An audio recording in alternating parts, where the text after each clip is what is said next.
Hello and welcome to Daily Dose Radio, a 5-minute-a-day podcast studying the Psalms verse by verse, recorded here in the dining room of the Bible Bistro, located in Sharonville, Ohio. Hey there, friend. Welcome back to Daily Dose Radio here in the Bible Bistro.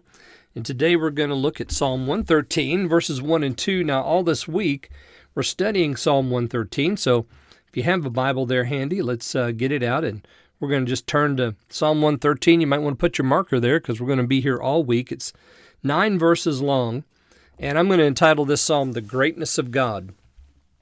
I'm sitting here musing about how this psalm it's catechetical in a sense. It teaches something specific. It has in its view the greatness of God, but it teaches it from a very simple and direct standpoint.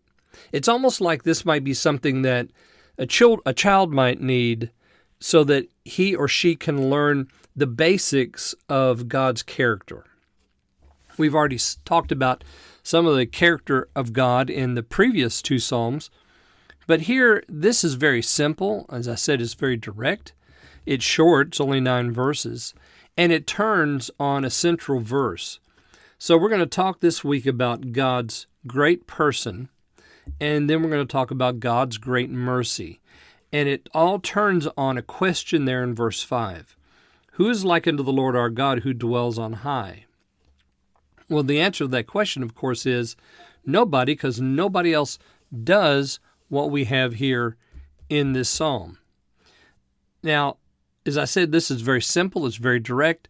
The beginning piece, verses 1 through 4, is sort of the kindergarten piece. This is the thing that you would probably begin by teaching your very young children who God is. You can take them outside and show them nature. Look up at the sky, look at the mountains, look at the rivers and the sea and the woods and the plains and the prairies and the deserts and all the rest. And you can say to that child, this is all made by God.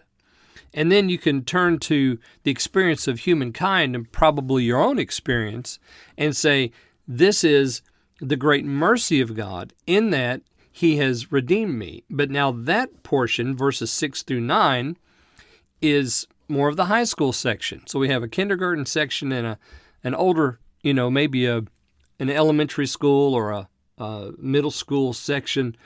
So we're learning as we're going here, and we're growing in our knowledge. And so this simple, very simple psalm gives us a very direct lesson, and it is about the greatness of God, and it's going to look at that in 2 ways. So this week, or today, we're going to begin that first section, the great person of God, that's expressed in His creative power and so forth. We're going to look at all that here this week. So let me begin by reading verses 1 and 2. Praise, O ye servants of the Lord, praise the name of the Lord. Blessed be the name of the Lord from this time forth and forevermore. So His name is the very first thing on the agenda. What is it about His name? Well, first of all, it's praiseworthy. The servants of the Lord are commanded to praise the name of the Lord. So it's praiseworthy, and it's something that we're commanded to do. Therefore, it's something that's important for us to be involved in, praising the name of the Lord. His name is worthy of all praise. Secondly, it's blessed. Blessed be the name of the Lord. So praising the name of the Lord, we understand that there's a blessing attributed to His name. It's wonderful, and it's unique, and it's powerful. And thirdly, it's eternal, from this time forth and forevermore. So our praise is to be given to the name of the Lord. The name of the Lord is blessed, and the name of the Lord is eternal. So these are the things that we learn here in the first 2 verses of this psalm. His name is great, and therefore we have these 3 things communicated to us. Okay, join me again tomorrow, and we'll look at verses 3 and 4 here on Daily Dose Radio. Thanks for listening to Daily Dose Radio. For more fresh and delicious Bible studies, podcasts, books, and more, check out the Bible Bistro online and on YouTube. Join me again next time for Daily Dose Radio.